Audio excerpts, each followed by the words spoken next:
ജലീൽ എന്നാ ശരി, ഞാൻ പോയോട്ടെ, കുറച്ച് ചുറ്റുപാടുണ്ട്. ആ ആയിക്കോട്ടെ, ശരി. അല്ലേ എടാ, ഇവിടുത്തെ പണിയൊക്കെ ഏകദേശം കഴിഞ്ഞിരിക്കണേ. ഞാനേ കുട്ടീൻ്റെ അടുത്തൊന്ന് പോകണം. ഞാൻ പോയിട്ട് വരാ. അല്ലേ ഇനി എന്തെങ്കിലും ആവശ്യമുണ്ടെ വിളിട്ടോ. ആയിക്കോട്ടെ എന്നാ. ആ ഇജ് എന്ത് തേങ്ങയായി പറയണത്? എനിക്കൊരു ഒറ്റ മോളുള്ള അതിന്റെ കല്യാണം ഇവിടെ നടക്കണം. പല VIP കളും വരും ഇവിടെ. ഇങ്ങനത്തെ കുട്ടികളെ കൊണ്ടുവന്നു കഴിഞ്ഞാൽ ഓരോ പിന്നാലെ നടക്കുന്ന പണിയല്ല മനസ്സിനോട് ഉണ്ടാവുക. അനക്ക് തീരെ അന്തല്ലേ? ആകെ ഓൻ്റെ ഒരു മോളെ കല്യാണം, പല VIP കളും ഇവിടെ വരുന്നല്ലേ. ഓൻ്റെ ബന്ധങ്ങളും കാര്യങ്ങളൊക്കെ ഇജ്ജ് മനസ്സിലാക്കേണ്ടതല്ലേ? അങ്ങനത്തെ കുട്ടികളുണ്ടായാലും സ്വാഭാവികമായിട്ടും ഒരുപാട് പ്രശ്നങ്ങളുണ്ടാവില്ലേ? ആ കുട്ടികൾ അങ്ങോട്ടും ഇങ്ങോട്ടും ചാടി കിടക്കുമ്പോൾ ഓനക്കൊരു മാനക്കേടല്ലേ? ആനക്കൊന്ന് ചിന്തിച്ചൂടെ? പൊന്നാരല്ലേ എന്റെ തൊട്ട അയൽവാസില്ല ചങ്ങായി ജലീല്. ഓനുമില്ല അങ്ങനത്തെ ഒരു മോള്. അത് വിചാരിച്ചുകൊണ്ട് ഓനെ കല്യാണത്തിന് വിളിച്ചാക്കുക. ഓനെ കല്യാണ തലേന്ന് ഇവിടെ വന്നും കണ്ട് എല്ലാ സഹായം ചെയ്തിരുന്നില്ലേ? അളിയാ, സംഭവം ചെങ്ങായിക്കെ തന്നെയാണ്. പക്ഷെ ഓനോണ്ട് കെട്ടിടം വന്നോട്ടെ, ആ കുട്ടികളെ കൊണ്ടുവരാൻ പറ്റില്ല. ഇവിടെ വന്നാൽ ചാടി കളിച്ചുകൊണ്ട് എല്ലാവരും ചാടി കളിച്ച് ഇവിടെ വലിയ VIP കളാണ്. ഓരടിക്ക് 80 വർഷമാവട്ടെ. അപ്പോൾ അതിൻ്റെ ഒന്ന് ആലോചിക്കാൻ എൻ്റെ പരിപാടി വർഷമായി. എനിക്കും ഒരു മോളോട് അതിൻ്റെ കല്യാണം നടക്കുന്നത്. അത് മനസ്സിലാക്കണ്ടേ?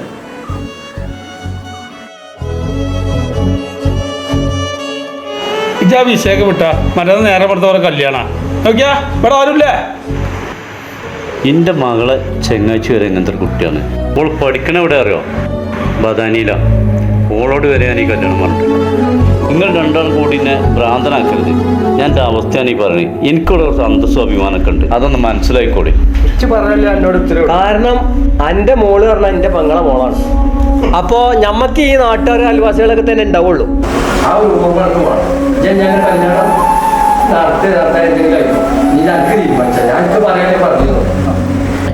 കൊടുന്നോട്ടെ, കൊടുന്നതിന് കുഴപ്പമൊന്നുമില്ല. അനക്കേൽക്കാൻ പറ്റുമോ? ഇജ്ജേൽക്കോ ഫിറോസ? ചിപ്പ അതെല്ലാം ഇവിടെ ചുറ്റുപാട്. ചിപ്പ അങ്ങനെ ചാടി കളിച്ച് നടക്കുന്ന കുട്ടികളെ കൂടെ പണിയല്ലേ? ഇച്ച് വേറെ എത്ര കാര്യം ചുറ്റുപാടുണ്ടെങ്കിൽ നോക്കിയാ ഞാൻ ചായ എടുത്താ.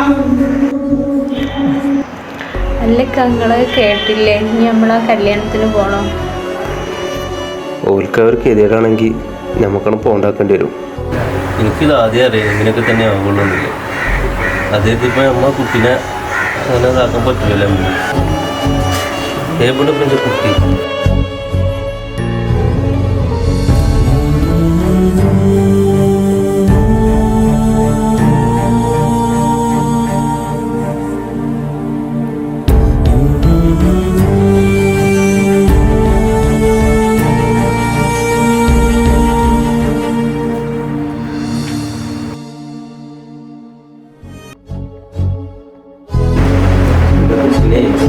കല്യാണത്തിന് കൊണ്ട് ചെല്ലുന്നത് ഓരോരുത്തർക്ക് തെരിയാറാണ്. അപ്പേ ചില കുട്ടിക്ക് വെച്ച് ബിരിയാണി വാങ്ങിക്കൊണ്ടു തരാം.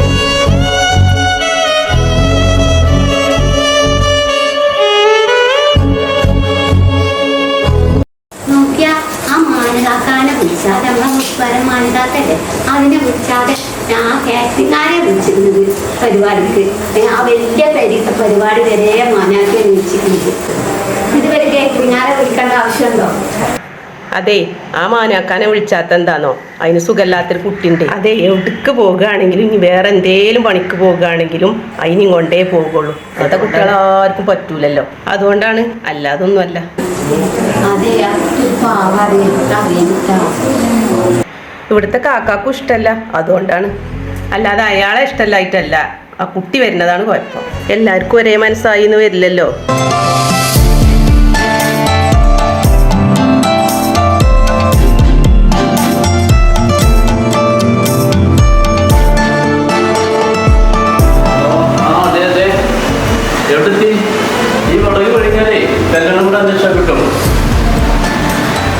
ഇത്ര നേരായി മോള് പോയിട്ട് എത്ര നേരായി എന്താണ് ഒരുങ്ങി വരക്കാൻ പറയുന്നത്? അവർ കൂടെ വരുന്നില്ലേ? നിങ്ങൾ വിളിച്ചോക്കെ, ഞാൻ കുറേ ഒരുപാട് പണിയുണ്ട്. നിങ്ങൾ ഇങ്ങോട്ട് നോക്കി, ഇത് കണ്ടങ്ങള് ഈ ഡ്രസ്സിന്റെ ഒരു കോലം നോക്കി. കഴിഞ്ഞ പ്രാവശ്യത്തെ നമ്മളെ ഡ്രസ് കോഡ് ഇല്ലേനെ കുട്ടികൾക്ക്? ഇപ്പൊ എന്താ ബക്ക് മാത്രം ഇല്ലാത്ത ഡ്രസ് കോഡ്? കഴിഞ്ഞ പ്രാവശ്യം അളാമാന്റെ കല്യാണത്തിനൊക്കെ ആൽബത്തിലൊക്കെ എന്ത് രസമുണ്ടായിരുന്നു കുട്ടികളുടെ ഡ്രസ്സ്. ഇത് എവിടെ പോയാലും അടങ്ങൂലല്ലേ? എനിക്കിപ്പോ ഡ്രസ്സാ വലുത് അതോ കല്യാണം വലുത് ഏത്തേം തിന്നാട്ട് അവിടെ എവിടെയും പോയി ഇരിക്കാൻ നോക്കിയാ പറ്റൂല. നിങ്ങൾ എന്തായി പറയണേ? മറ്റേ കുട്ടികളൊക്കെ ഒരേ പോലത്തെ ഡ്രസ്സ്, ഇവള് മാത്രം പറ്റൂല. കഴിഞ്ഞ പ്രാവശ്യം എല്ലാവർക്കും ഡ്രസ് കോഡ് ഉണ്ടായിന്. ആൽബത്തിലൊക്കെ എന്ത് രസം ഉണ്ടായിന്. ഇപ്പൊ ഈ ആൽബത്തിൽ എങ്ങനെ ഇക്കാരം എന്റെ കുട്ടിനെ കാണാൻ ഒരു രസം ഉണ്ടാവും. അടിക്ക ഡ്രസ് കോഡ് ഇനി അതിനെ കുറിച്ച് എനിക്ക് ഇത് പോരെടി, ഇത് പോരെ ഇനി മുണ്ടെടുത്ത് കേട്ടോ കളിയാ. അല്ല മുനീറെ, എന്താ എൻ്റെ കെട്ടിയോളിങ്ങനെ രാവിലെ തുടങ്ങിക്കണല്ലോ ഡ്രസ് കോഡ് മറ്റത് മറിച്ച് ഇറങ്ങാണ്ട്. ഇക്കൊ സമാധാനം തരുങ്ങൾ. എനിക്ക് എൻ്റെ ഒരു മോളെ കല്യാണമാണ്, അത് ഭംഗിയായിട്ട് നടത്താനൊക്കെ പാടൊന്ന് സമ്മതിക്കും. നിങ്ങളത് കാര്യമൊക്കെ എടുക്കുക. അതിന് നട്ട പിരാന്താണ്. അല്ല ഞാൻ അതിൻ്റെ അകത്ത് നിങ്ങളാവുന്ന കാര്യമാക്കണ്ട. അടുത്ത പണി എന്താ വെച്ചാൽ നോക്കി ഞാൻ ഇവിടെ ഉണ്ടാവും കേട്ടോ. ഓ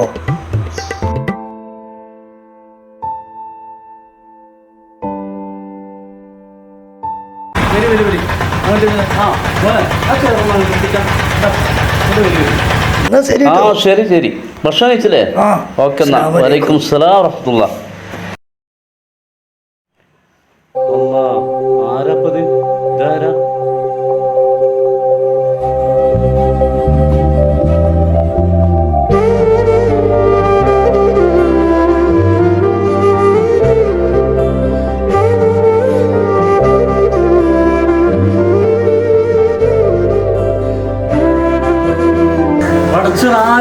ആരേറ്റങ്ങളൊക്കെ ഇങ്ങോട്ട് വിളിച്ചേ? അല്ല അച്ഛ അവരൊക്കെ ഇങ്ങോട്ട് വിളിച്ച് ഞാനല്ല. നിനക്ക് എന്താ അതിന്റെ ആവശ്യം? ഞാൻ അന്നെ എന്നോട് പറഞ്ഞല്ലേ, പിന്നെ നിന്നോട് എന്താ ചോദിച്ചേണ്ട ആവശ്യം?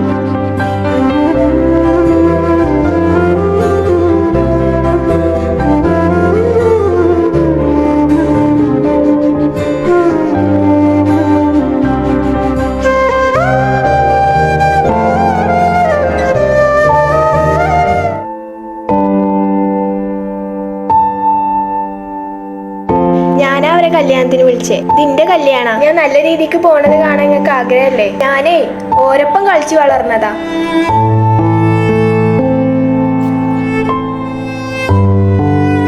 മേഡം, നാളെ എന്റെ കല്യാണമാണ്. ആഹാ, ഒരുപാട് സന്തോഷം. അല്ല മോളെ, നാളെ കല്യാണമായിട്ട് ഇന്ന് വിളിക്കാനുള്ള കാരണം? ഉസ്ന എന്റെ ഒറ്റ സുഹൃത്താണല്ലോ, അവളെ ഒറ്റയ്ക്ക് വിളിക്കുന്നത് ശരിയല്ലല്ലോ. അതുകൊണ്ട് മേഡം ഇവിടത്തെ കുട്ടികളെയും അവളെയും കൂട്ടി നാളെ കല്യാണത്തിന് വരണം. നാളെ നിന്റെ ഉസ്നയെ ബാക്കി എല്ലാ ഫ്രണ്ട്സിനെയും കൂട്ടിയിട്ട് ഞാൻ നാളെ എന്തായാലും കല്യാണത്തിന് വരും.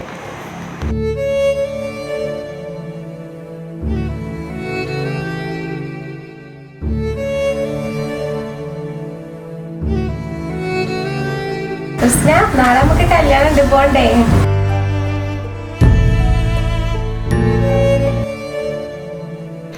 ഷഹന, നാളെ ബാക്കിയുള്ള കുട്ടികളായിട്ട് വന്നാലും നിന്റെ കുടുംബക്കാരെന്തെങ്കിലും പറയോ? അതിന്റെ കല്യാണ. മേഡം നാളെ എല്ലാരും കൂട്ടി വന്നാ മതി. ബാ.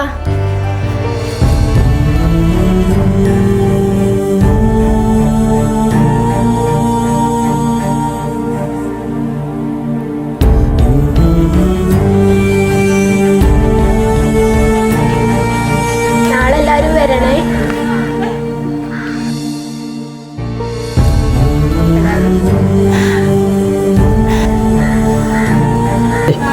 ഇന്ന് രാവിലെ മുതൽ ഈ കല്യാണ വീട്ടിൽ എന്തെങ്കിലും ഒരു സമാധാനം ഉണ്ടായിരുന്നു.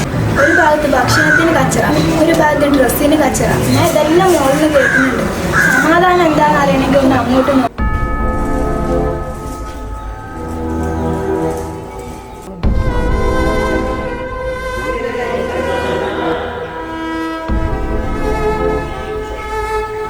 അവർക്ക് ഒരു നേരത്തെ ഭക്ഷണം മാത്രമല്ല, ഇതെന്റെ സന്തോഷം കൂടിയാണ്.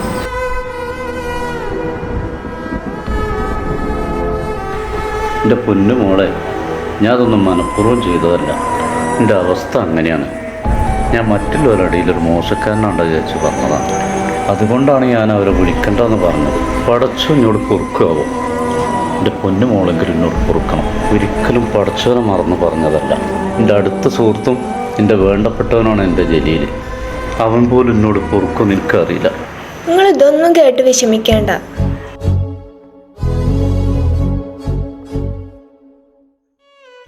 ഓരിങ്ങളെ കല്യാണത്തിന് വിളിച്ചിട്ടില്ലെങ്കിലും ഞാൻ വിളിക്കും. നിങ്ങൾ എന്തായാലും കല്യാണത്തിന് വരണം. അടുത്ത് വളർത്തിയ കുട്ടി തന്നെയല്ലേ, കല്യാണത്തിന് വരാൻ പൂജയൊക്കെ ഉണ്ട്. എന്താ ഇപ്പോൾ കാട്ടണേ? എൻ്റെ ഒപ്പം എൻ്റെ അടുത്ത സുഹൃത്താണ്. അപ്പോൾ ഓര് അങ്ങനെ പറയുമ്പോൾ ഒരു കരിയറല്ലേ, കുട്ടീനെ കൊണ്ട് വരുന്നേ അതിപ്പോ ഏതായാലും വേണ്ട. നിങ്ങളെ ചെറുപ്പം മുതൽ കാണുന്നതാ ഞാന്. നിങ്ങളില്ലാതെ എന്ത് കല്യാണാക്കി? നിങ്ങൾ പൊന്നൂസിനെയും കൂട്ടി മറ്റന്നാൾ എന്തായാലും കല്യാണത്തിന് വരണം. എന്റെ കുട്ടി ഇത് വന്ന് പറയാനുള്ള മനസ്സ് കാണിച്ചല്ലോ, അതന്നെ നല്ലൊരു കാര്യമാണ്. ഇല്ല അച്ഛാ, ഞാനും ആ കല്യാണത്തിന് ഉണ്ടാവില്ല. മോളെ അങ്ങനെയൊന്നും പറയണ്ട, ഇൻഷാ അല്ലാഹ്.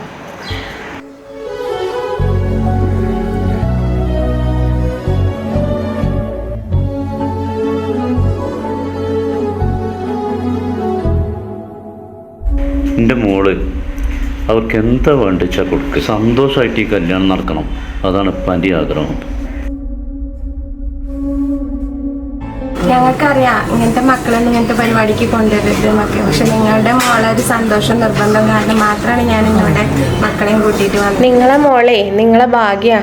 ഇന്ന് മുതൽ ഞാൻ എൻ്റെ മോളെ പോലെ തന്നെ ഞാൻ എൻ്റെ എല്ലാ മക്കളെയും സ്നേഹിക്കും. ഇത്രയും മക്കളെ കണ്ടപ്പോഴാണ് ഞാൻ എൻ്റെ ജലീലിനെ മനസ്സിലാക്കിയത്. ടീച്ചറേയും മക്കൾക്ക് വേണ്ടി എത്ര കഷ്ടപ്പെടേണ്ടതിൻ്റെ മനസ്സിലായി. മോളെ ഇവർക്ക് എന്താ ഈ കുട്ടികൾക്ക് വേണ്ടത് എന്താ ചെയ്തു?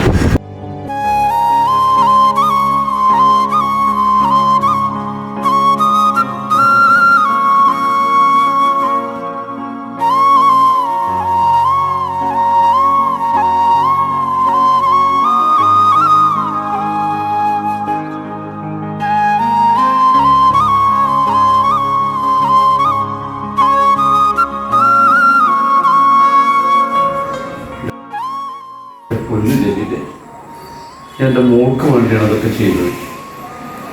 എന്നോട് പൊറുക്കണം ജലീലെ, മാപ്പാക്കി തന്നത് ജലീലെ. സാരല്ലത് ഇത് ഞാൻ എല്ലായിടത്തും കേൾക്കണം.